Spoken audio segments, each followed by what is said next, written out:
and welcome back to Columbus, Ohio for the Dice Tower's coverage of Origins 2017. I'm Eric Samara here with Lance Meister from Tasty Minstrel Games, which we will heretofore refer to as TMG.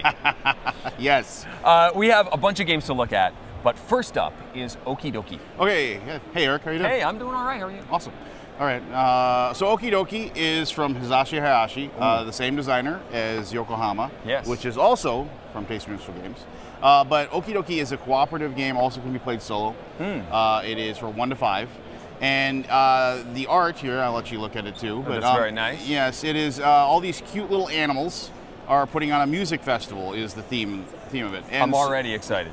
And so, like, the cards themselves have, once again, the cute little animals, and they have numbers on them, obviously, you can see. That is a parrot playing a cello. Yeah. Actually, that's a double bass. So you notice, and I'm just going to put these out so you can kind of see, they ascend from 1 through 8. And the whole goal of this game is to create, you're going to deal out cards to people and they're going to draw cards, but you're going to have a certain number of cards in their hand and they're trying to get all 50 cards out. Now the trick is that you actually, let me get one of these zeros out. You have the rows of the cards down 0, 0, 0, and then so each one of these colors is like a different suit that they're going to have to get. But you have to go in ascending order. And it's a secret knowledge where you're holding your cards like this, and you can give kind of hints as to kind of cards you have, but you can't flat out say, oh, I have a orange 6 or whatever. Right. And so you have to start with 1, 2, and so on and so forth. And then what happens is that, you know, you can get jammed because, like, maybe you'll start off with a 1, and then you'll go to the 4, and somebody has a 5, and all with the 6, but now the next person who's trying to complete this row doesn't have a 7 or 8. So you can have these reset cards that you'll be able to put down, but you can only put down 1 per row. So you can save yourself a little bit by using these, but then somebody could start over. But the thing is that of course you're going to run out of cards and everything. And so it's a really quick version of, I think somebody described it to me as a smoke signal game. Like, you can't flat out say what you have, Hanabi-esque, if you will. You can't flat out say what something is, but you can give, like, you know, some body gestures and moments, you know, and try to get it done. And I play it solo a lot because it's just really fun and challenging because of the fact that, like, you have to have the certain cards or whatever. So we're really happy with it. We're excited about it. And the response, Z, I know, from the Dice Tower Network, recently reviewed it and said he really enjoyed it. So. Awesome. So how is this available now? It is soft released here at Origins. It should be in stores in a couple weeks. Awesome. All right, that's Okie Dokie. What's next? Oh, here we'll. Yeah. Ah! All right. So this is Joraku. Joraku is a game that was actually released, and you may be able to see this, but Mo Ideas is you know, I think they're from Taiwan, I believe. Okay. But Joraku is a trick-taking area control game.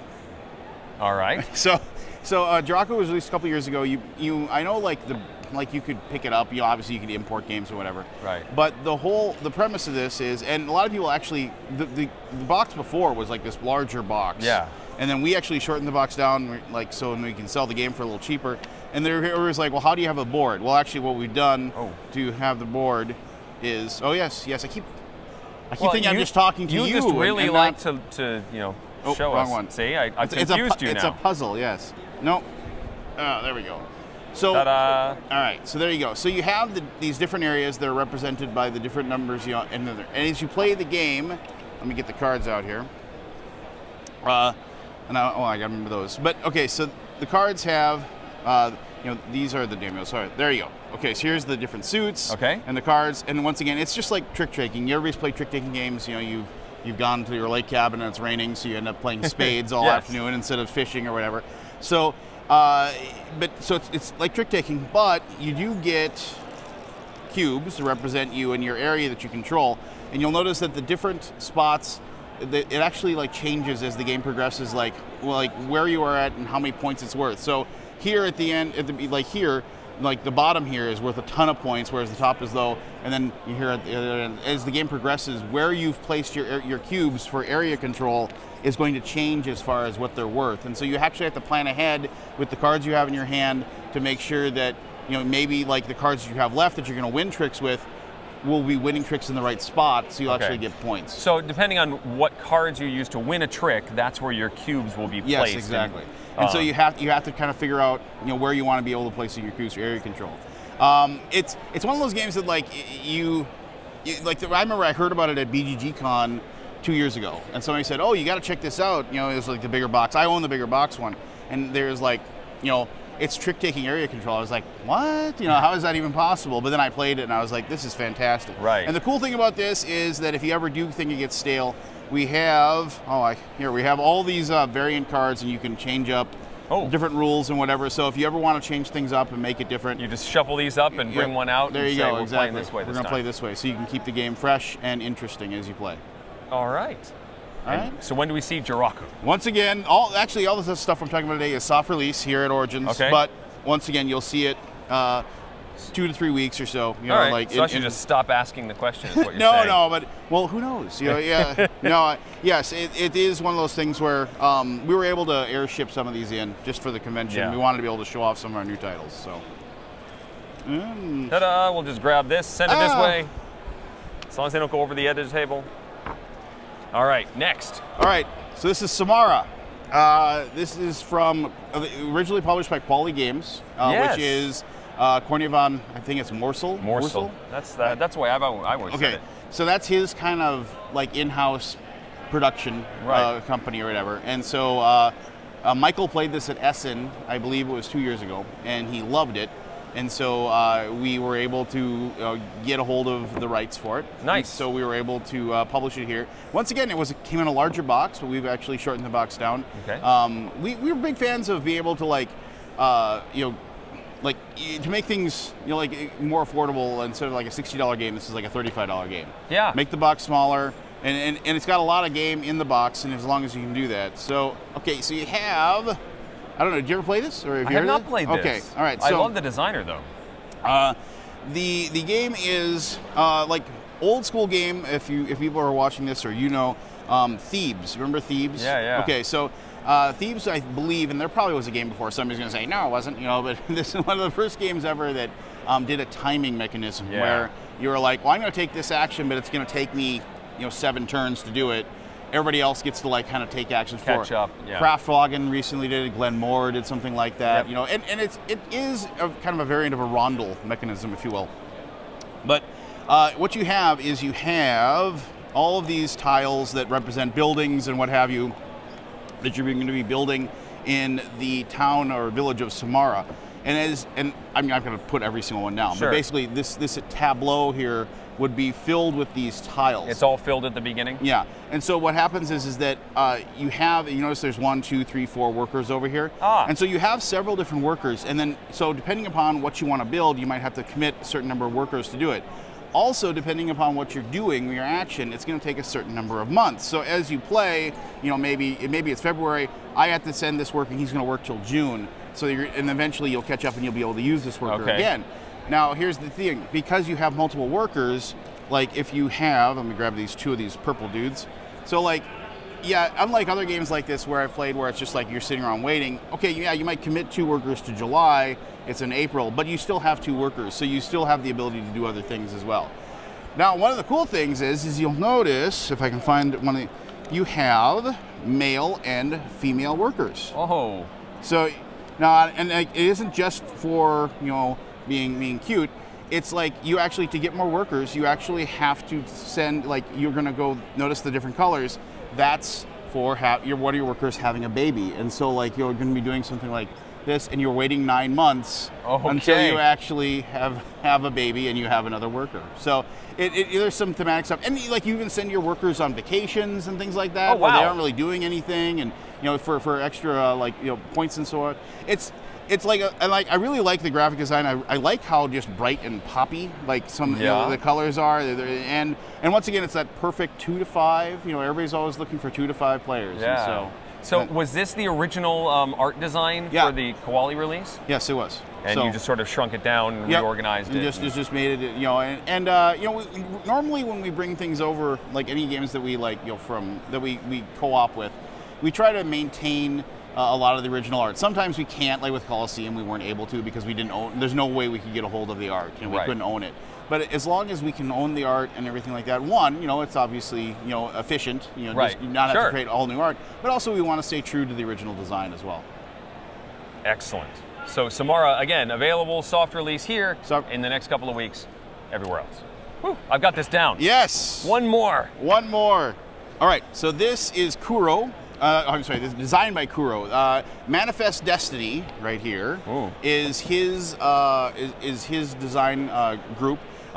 He is also from Japan. He is somebody that Michael, he goes to Tokyo Game Market a lot. I was lucky enough to go to Tokyo Game Market last year, and I met Kuro.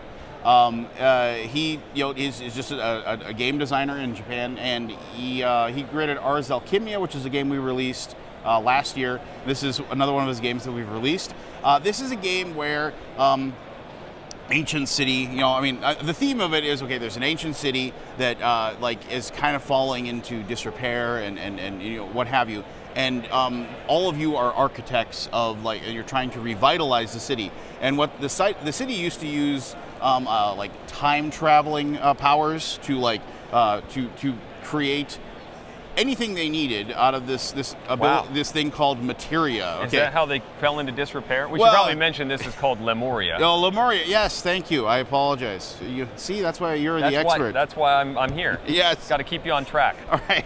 So I'm just to ancient city fall into disrepair, possibly because they were using time travel. Yeah. So as always with a lot of these like kind of resource collection, processing cards and everything like that type of games, there is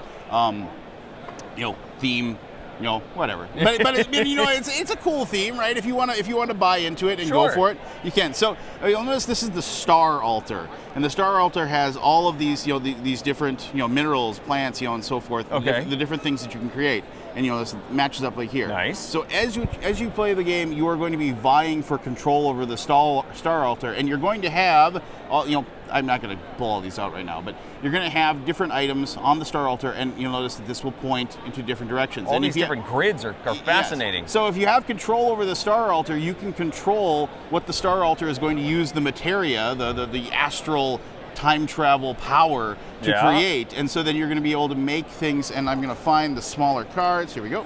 So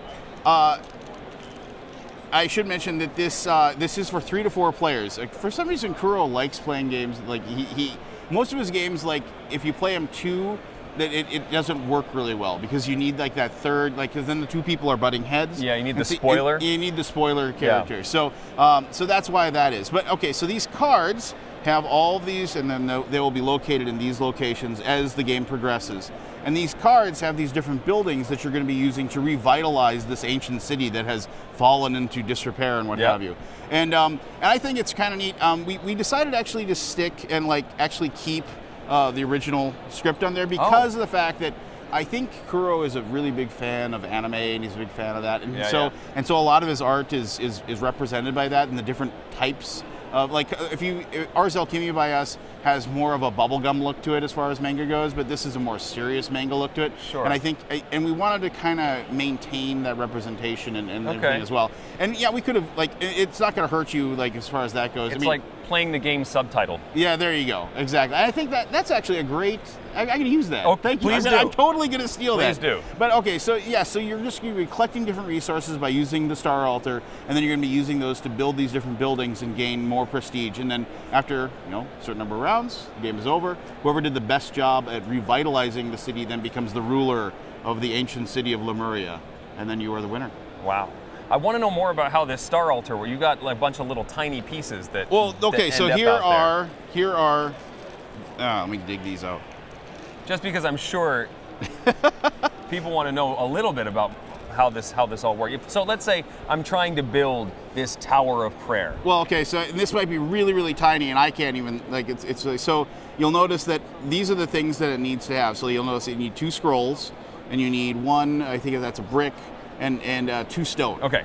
And so, as the Star Altar, let me grab. So here are the different things, and then you'll notice that there's certain banks or whatever here that also will contain things. But for the most part, when this twists and turns, you're going to be creating these different resources, and depending upon which ones you need, which ones you have control and be able to do that. And once you have them, I apologize, I don't remember which round of the turn it is or which section of the turn it is. That's when you're going to be turning those things in and to create those. So I'm trying to remember. I apologize. No, just because I'm fascinated to figure out how I want to start playing this and figure out how this is going to work. Is it resources that get placed in these grid spaces? Yes. And so, and then, and where it turns and where it ends up, that's where, like, that's what quadrant. You notice that it has these different separate quadrants that are. Right. That's what's going to be available for choice. So, you know, you might desperately need, you know, like, because you have your eyes on something or whatever, you might desperately need, so you want to vie for control and be able to take that. And if somebody, but somebody else might have something. So once again, you have to like gain control of it and be able to grab what you need. Like notice how this one, you know, just needs a ton. And once again, of wood. Yeah, a ton of, is it wood? Okay, yeah. So it's a ton of wood. So, and then there's a spot on here that's going to gain you a bunch of wood, and you desperately want to do that. But so I would need to fight for area control in order to acquire that wood payout. Yeah, exactly. And then and other people are going to be trying to like prevent that from happening because, you know, they don't want you to get a bunch of points for doing that because you've got this card and you're sitting on it and you want to create it. Okay. So do I get to claim these and say I am now building this thing? And so everyone can see I'm building that, but no one else can build it. So I'm the only one that wants a ton of wood. Either I get but some it people or, might because maybe they have this, but they don't want to give you. But like, it's less important to them than it is to me, and that shifting importance of various resources. Exactly. Excellent. And once again, Lamour, soft release here, and you'll see it in the next couple of weeks. If you're super interested, man, I can hook you up on it. Oh, thank you. All right, thank you very much, Lance. I appreciate it. That was a whirlwind of stuff. Yeah, thanks very much. I wish I could show you Trade and Intrigue for Orleans, the third expansion, or second expansion, but our shipment didn't come in time, and so we are now like waiting for it to come up today. So maybe I can run back in here for 5 minutes and just show it off. What's the best place for people to go to find the latest information on TMG? Our website, playtmg.com. Excellent. Thank you again, Lance. Thank you. Thank you for watching. Hey folks, we continue to have some issues in chat, so if we don't get your questions, I apologize. But we do have a couple on deck for Lance. All right, man. Let's do this. All right, so do you have any updates on Samara Station or Harvest? Okay, so, oh wow, people are actually, you know, it makes me happy when people are excited about Harvest, because we're actually really excited about Harvest too. So I'm going to talk about both, but I'm going to talk about Harvest first. Harvest is, if people don't know, Harvest is set in the Harbor universe. Like if people have played Harbor, like Harbor universe also includes the game like Belfort is in the Harbor universe, and we have some other games that we're developing right now that are also going to be in the Harbor universe, and we kind of want to do that. We want to like theme that world, if you will. Harvest is. I actually got a funny question. Somebody said I felt like Harbor, and I'm not making fun of this person for asking this question, so in the chance that somebody hears me say this, it's like, somebody said, I felt like Harbor was Le Havre Light, and I was like, okay, well, I mean, I guess ostensibly maybe they're about shipping, but I mean, I don't think they're the same game, but fine, whatever, if you feel that way, you feel that way. And somebody said, so is Harvest, is that going to be like Agricola Light, like we were just like following, right. And I was like, no, because Agricola is more about like building your family and all those things, whereas Harvest is strictly about doing a harvest. It's about harvesting food and creating that. So so that is so Harvest is originally a game that was presented to us called Pixel Farmer, and so it was like it was something that was submitted to us as a possible design. And it was, pixel art, but it was still, but it was farmers and pixel, and just, farming and everything like that. And so we've just adopted it, done a bunch of graphic design with it, and used the same artists that we used for Harbor to do that. Now, Harvest. Now, all that being said and done, because I wanted to give that kind of background, because I thought that was kind of neat. All that being said and done, we are slating. I'm going to cross my fingers here for quarter-3 release for Harvest this year. But as you know, timing and everything like that, I mean, I'd love for us to like say have it. I don't think we'll have it for Gen Con. I don't think that's going to happen because it hasn't been shipped yet. It's still in production mode right now. But if I cross my fingers and really, really hope, maybe BGG Con, we can get it. All right. But my gut tells me we'll have it in 2017. Okay. So that's what I feel anyway. All right. And then what was the other one? What was the other one that I want to know? Oh, about Samara Station. Oh, Chimera Station. Okay, so Chimera Station is the game, the worker placement game, where they are, you're trying to create the space station by creating different spots and placing the hexagons down, then actually create more spots and more places for workers to go and different actions. It's a fantastic game. Chimera Station is unique in the fact that you have these like basically mutated workers that you get to interchange pieces. You know, so like you actually like you can add like an extra like tentacle to your and so the workers are actually miniatures. It's our first real game with miniatures, and so they're interchangeable and they snap together. And so like then if you have an extra tentacle, when you go collect resources, you can get an extra resource because he's got a tentacle to grab more food. If you have a brain, you do things faster and more efficiently. So and then there's even like these things with like claws, which will allow you, because you're a tough guy, you can go to a spot, and if they don't have claws, you can beat them up and knock them off the spot. Then you can use the spot. So you get, but you don't have to only have one. You could have a guy with tentacles and claws. So now he has like 2 things that you can do for you. So you get to actually mutate and change your workers. Neat. And so I like that. Yeah, we're really excited about it, and we successfully funded it through Kickstarter. Yep. And people are and the problem is that it isn't that the game isn't done. It's like the artwork's done and everything like that. The problem we've been running into is the miniatures, being able to snap them together, and like so we had a prototype that worked really well, and now to replicate those molds and everything like that, we want to like be able to like get our copies and then like snap them and unsnap them like over and over again. That's what I was gonna ask. Because we don't want those to be like after you played the game They're 10 times they're loose, or the peg that holds it together snaps off.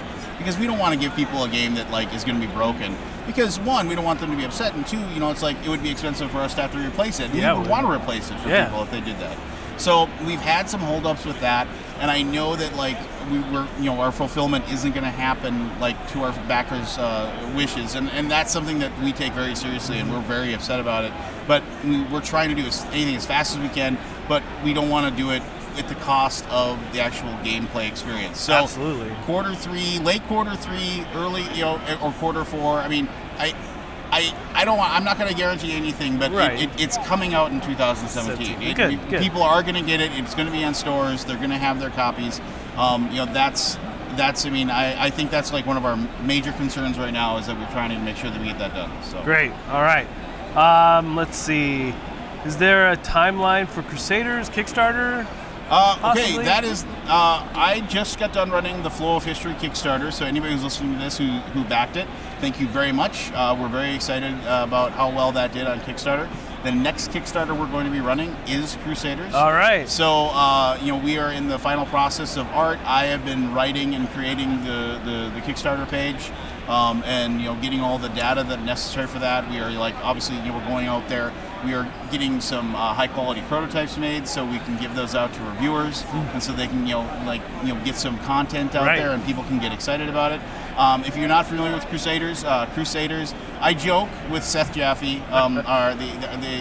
He's my friend, and he's our in-house designer. He's the guy who created Eminent Domain. Right. One of our signature titles.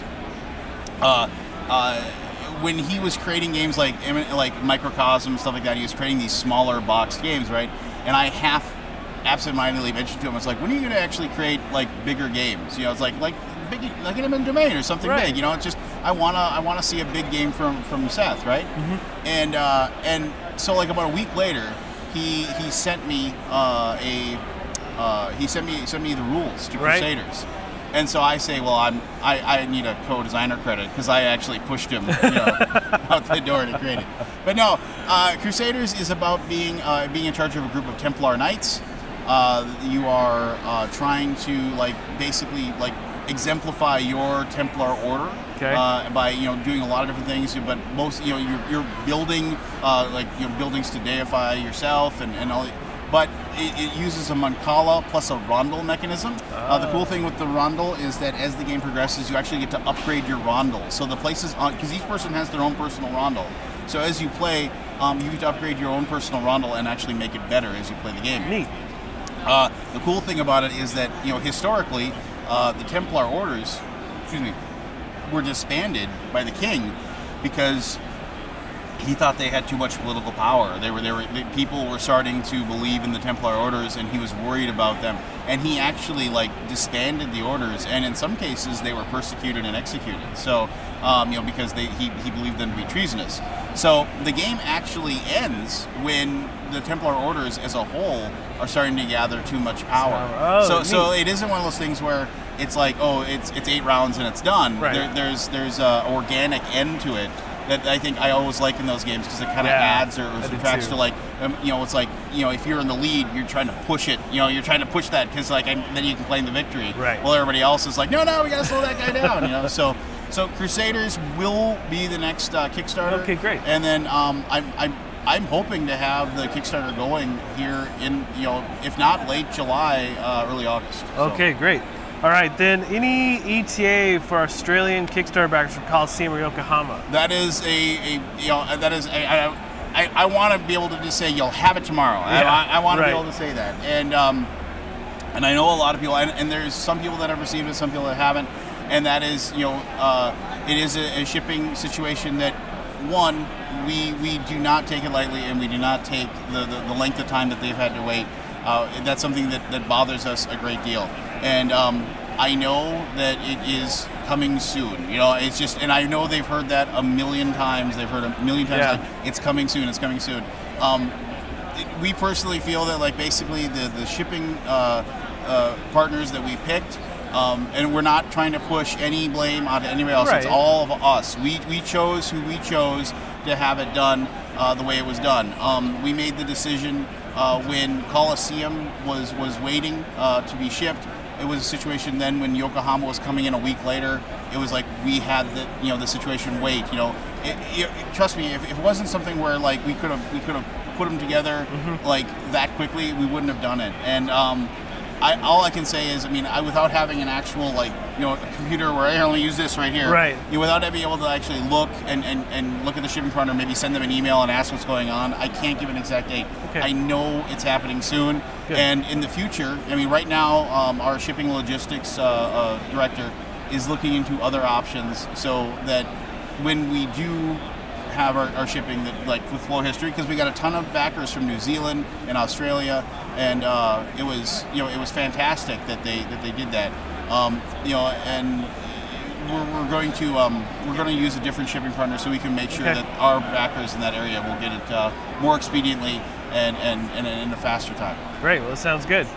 All right. Well, Lance, thanks so much for coming. It's so good to see you. Yeah, it's so great. All right, folks. Sorry if we didn't get to all your questions, but again, we're having some technical issues with YouTube. So anyway, we're out. We'll see you soon.